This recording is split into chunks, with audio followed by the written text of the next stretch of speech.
Metamorphosis में मैं साहिल आप सभी का स्वागत करता हूं। आज हम उनकी बात करने जा रहे हैं।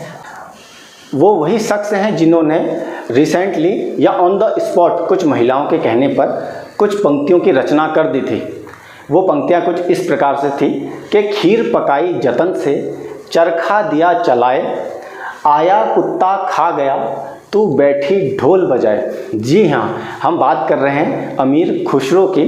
तो जो आज का हमारा टॉपिक है अमीर खुसरो, वो मैं आप लोगों के सामने इसलिए लेके आया हूँ क्योंकि ये क्वेश्चन 2019 में नेट में पूछा गया था इनकी किताबों से संबंधित, और 2020 में ये क्वेश्चन नहीं पूछा गया। तो अक्टूबर 2021 में जो नेट का एग्ज़ाम होना है, मे भी यहाँ पे क्वेश्चन इनसे संबंधित बन जाए। तो आज हम बात करते हैं अमीर खुसरो की।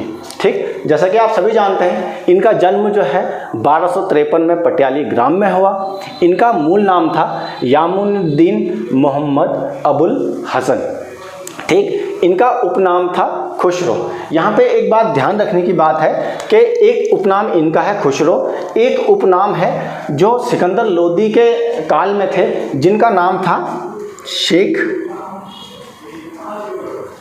जलाल कम्बोह। शेख जलाल कम्बोह जो जलाली या जमाली नाम से कविताएं करते थे, इनको द्वितीय खुसरो या खुसरो ए सानी कहा जाता है। ठीक, इनका उपनाम है खुसरो। इनकी कुछ उपाधियां हैं, जैसे तूतिया ए हिंद, नायक, तुर्क अल्लाह और अमीर। ठीक है, इनकी मृत्यु के संबंध में ऐसा कहा जाता है कि ये निज़ामुद्दीन औलिया के काफ़ी अच्छे शिष्य थे। उनकी मृत्यु के अगले दिन ही इन्होंने अपने प्राण त्याग दिए थे। तो इनकी मृत्यु जो हुई थी 1325 में हुई थी। अब हम इनके बारे में बात करते हैं कि इनका जीवन कैसे शुरुआत हुआ था। इनको जो है हिंदू मुस्लिम संस्कृति का सबसे बड़ा प्रतिनिधि माना जाता है। इनके पिता जो थे सैफुद्दीन, वो लचीन कबीले के एक तुर्क थे और इनका मूल निवास स्थान मावरा उन नहर यानी ट्रांस आक्सियाना था। ठीक, ऐसा कहा जाता है कि अमीर खुसरो के पिता एक बार इनको एक सूफ़ी के पास लेके गए। सूफ़ी ने इनके बारे में एक जो है भविष्यवाणी की कि जिसे तुम मेरे पास लेके आए हो, ये बहुत आगे तक जाएगा, ऐसे ही जैसे महात्मा बुद्ध के बारे में भविष्यवाणी की गई थी। ठीक, तो इनके पिता जो है इल्तुतमिश के समय से भारत आ गए थे। इल्तुतमिश द्वारा इनको पटियाली ग्राम में कुछ जागीरें वगैरह दी गई और यही इनका लालन पालन हुआ। इनकी जो माता थी वो एक भारतीय महिला थी और ब्रिजवासी थी, जो इमादुत मुल्क, ये वही इमादुत मुल्क है जो बलबन के टाइम में जो विभाग था दीवाने अर्ज, उनका प्रमुख था।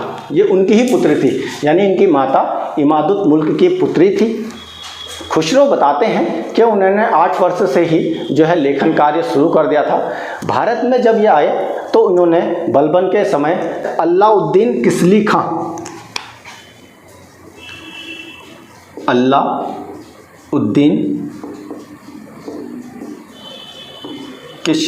खां के यहाँ इन्होंने सर्वप्रथम नौकरी की और यही इनके प्रथम आश्रयदाता थे।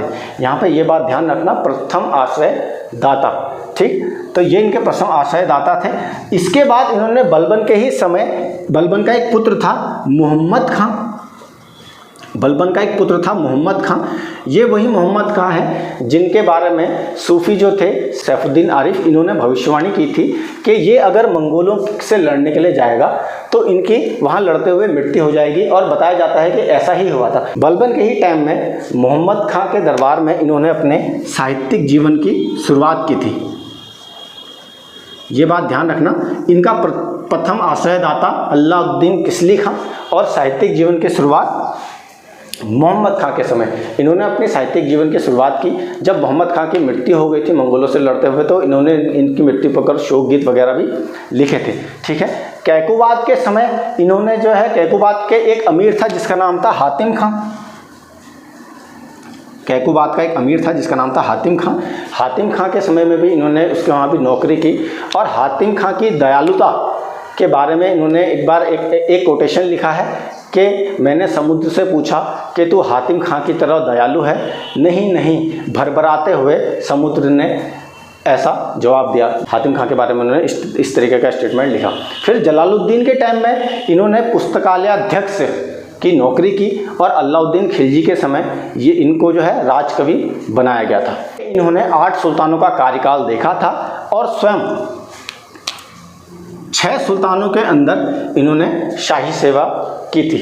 ये बात ध्यान रखने की बात है, 8 सुल्तानों का कार्यकाल देखा और 6 सुल्तानों के अंदर शाही सेवा इन्होंने की थी।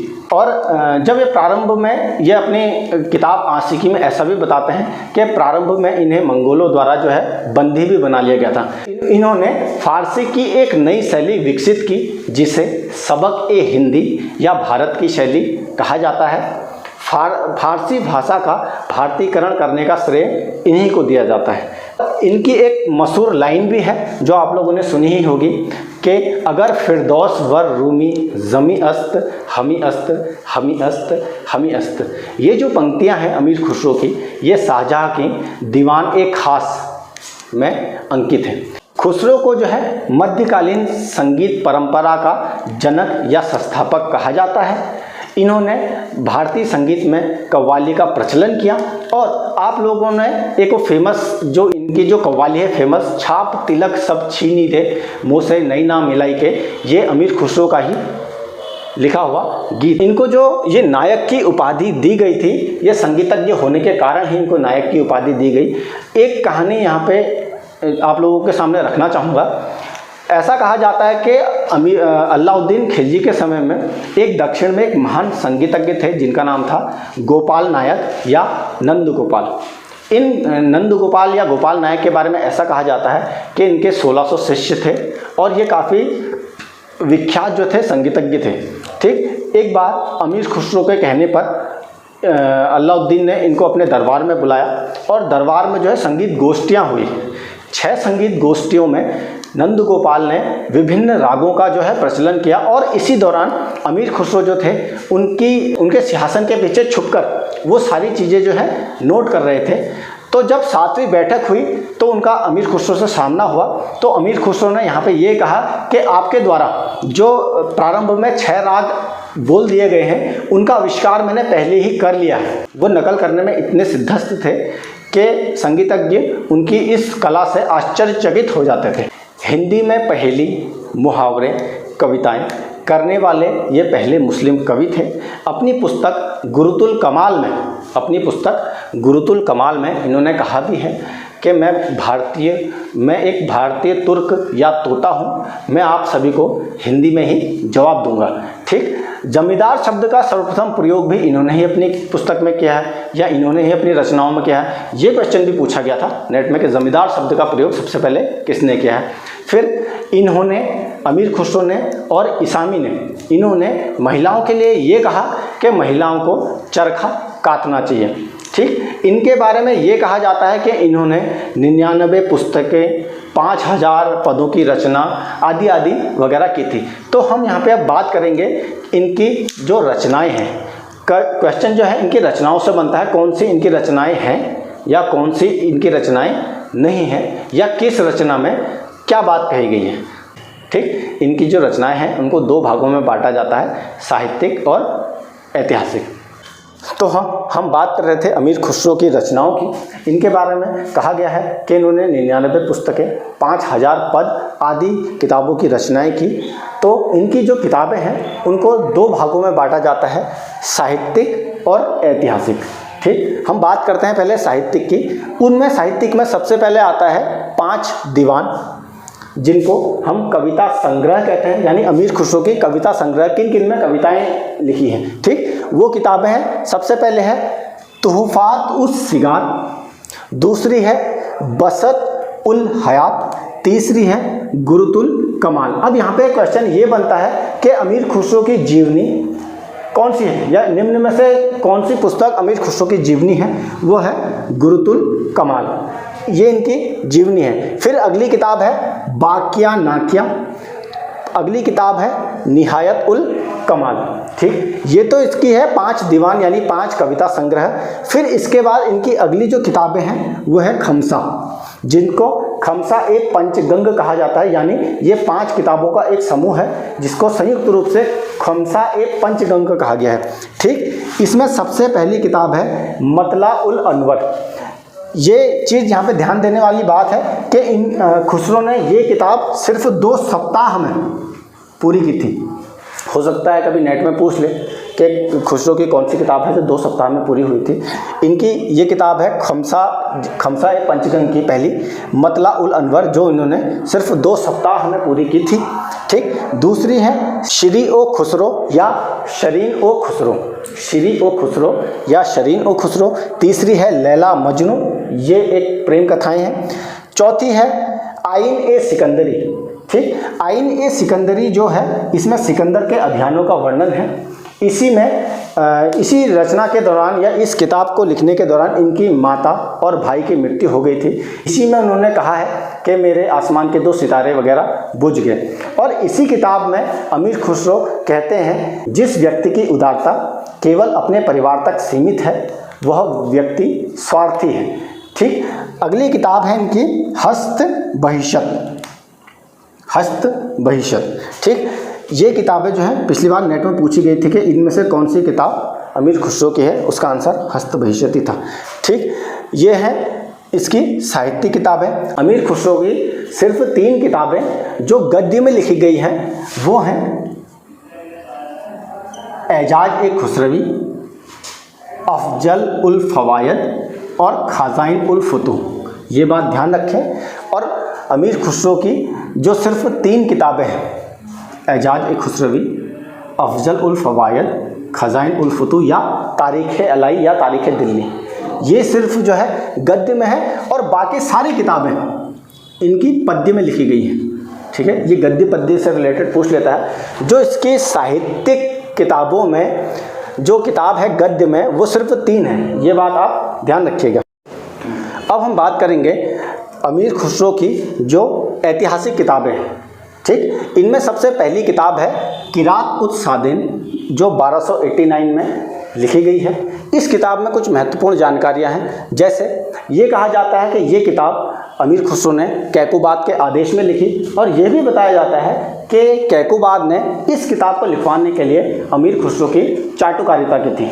ठीक, इस किताब में कैकुबाद और बोगरा खां की भेंट का वर्णन है। इसमें दिल्ली के वैभव को अच्छे ढंग से प्रस्तुत किया गया है। इसमें कुछ प्रशासनिक पद जैसे सरखेल खान आदि का उल्लेख है। और इसी पुस्तक में एक मुगलकालीन सैन्य पद है जिसका नाम है तुमान, उसका उल्लेख इसमें मिलता है। और मोस्ट इम्पोर्टेंट यह है कि कागज़ के प्रयोग का सर्वप्रथम उल्लेख इसी किताब में जो है किरात उस सादिन किताब में अमीर खुसरो ने किया है। इसमें कुछ बसंत ऋतु वगैरह की भी जानकारी मिलती है। दूसरी किताब की बात करते हैं। दूसरी किताब है मिफ्ताह उल फुतूह जो 1291 में लिखी गई। ये किताब जो है जलालुद्दीन खिलजी के काल से संबंधित है। इसमें जलालुद्दीन खिलजी के काल में हुए कुछ विद्रोह और उसके जो है रणथंबोर अभियान, झाइन के किले पर अभियान, उसकी जानकारी मिलती है। तीसरी जो किताब है वो है खजाइन उल फुतूह जो 1311 में लिखी गई। ये किताब जो है काफ़ी महत्वपूर्ण है, जिसमें अलाउद्दीन खिलजी संबंधी सारी जानकारियाँ मिलती हैं। इसमें दक्षिण के अभियान, मलिक काफूर के दक्षिण अभियान और दक्षिण के बाज़ारों का उल्लेख। एक विद्वान है जिनका नाम है मेहंदी हुसैन, उन्होंने इस किताब को दक्कन के अभियानों का राजकीय इतिहास कहा है। इस किताब में मंगोल आक्रमणों की भी जानकारी है और इसी में फारसी में जौहर का प्रथम उल्लेख इसी किताब में मिलता है, खजाइन उल फुतूह में। हम अगली किताब की बात करते हैं, वो है आशिकी जो 1315 या 16 में लिखी गई। ये किताब अमीर खुसरो ने खिज्र खां के आदेश पर लिखी गई। इस किताब में खिज्र खां और देवला रानी का जो है प्रेम प्रसंग दिया गया है। इस किताब में अलाउद्दीन खिलजी की गुजरात विजय और मालवा विजय की भी जानकारी मिलती है। इसी किताब में मोस्ट इम्पोर्टेंट ये है कि मंगोलों द्वारा स्वयं को बंदी बनाए जाने का उल्लेख अमीर खुसरो ने अपनी किताब आशिकी में ही किया है। इसी में अमीर खुसरो कहते हैं कि यदि मैं भारत की प्रशंसा करूं तो मुझे पक्षपाती ना समझा जाए। ठीक, इम्पोर्टेंट है। किस किताब में अमीर खुसरो ने ये लाइन कही है, कभी कभी ऐसा क्वेश्चन बन जाता है। तो इसी आशिकी किताब में अमीर खुसरो ने कहा है कि यदि मैं भारत की प्रशंसा करूं तो मुझे पक्षपाती ना समझा जाए। तो हम अगली किताब की बात करेंगे अमीर खुसरो की, वो है नूह शिपेहर जो उन्होंने 1318 में लिखी। इस किताब के बारे में कहा जाता है कि ये किताब अमीर खुसरो ने किसी के कहने पर नहीं लिखी। इस किताब में इस किताब की शुरुआत उन्होंने निज़ामुद्दीन औलिया की प्रशंसा से शुरू की है। इस किताब में मुबारक खिलजी से संबंधित कुछ जानकारियाँ मिलती हैं। इसमें दिल्ली को बगदाद, खुरासान और काहिरा से भी श्रेष्ठ बताया गया है। इसी पुस्तक में अमीर खुसरो भारत की जलवायु, पशु पक्षी आदियों का वर्णन करते हैं। वो भारतीयों की श्रेष्ठता के 10 गुण भी इस किताब में बताते हैं। वो बताते हैं कि शतरंज और अंक पद्धति भारतीयों ने ही इसकी शुरुआत की या भारतवासी ही इसके जन्मदाता थे। इसी पुस्तक में वो शतरंज का पुराना नाम चतुरांग भी बताता है। इसी पुस्तक में वो कुछ भारतीय भाषाओं की भी जानकारी देता है और यहाँ तक ये भी कहता है कि मैंने संस्कृत का ज्ञान भी प्राप्त किया था। जादू टोना, नौरोज, चौगान यानी पोलो और कुछ सुंदर चित्रों का वर्णन इस किताब में मिलता है। इनकी अगली किताब है तुगलकनामा, जो 1325 में लिखी गई। ये इनकी अंतिम कृति है और इस किताब में गयासुद्दीन तुगलक से संबंधित जानकारी मिलती है। ऐसा बताया जाता है कि गयासुद्दीन तुगलक जब बंगाल अभियान पर गया था तो अमीर खुसरो भी उनके साथ गया था। ये बात भी कही जाती है कि इस किताब को यानी तुगलकनामा को अमीर खुसरो कभी पूर्ण नहीं कर पाए और इसे बाद में जहांगीर के काल में पूर्ण करने का प्रयास किया गया। इसके साथ ही अमीर खुसरो की कुछ अन्य किताबें जैसे नाज उल फुतूह, किस्सा ए चाहार दरवेश, खालिक बारी, शाहनामा ए खुसरवी और इंशा ए खुसरो। आज हमने बात की है अमीर खुसरो से संबंधित महत्वपूर्ण किताबों की। नेट में यहीं से कभी ना कभी कोई ना कोई क्वेश्चन बनते हैं।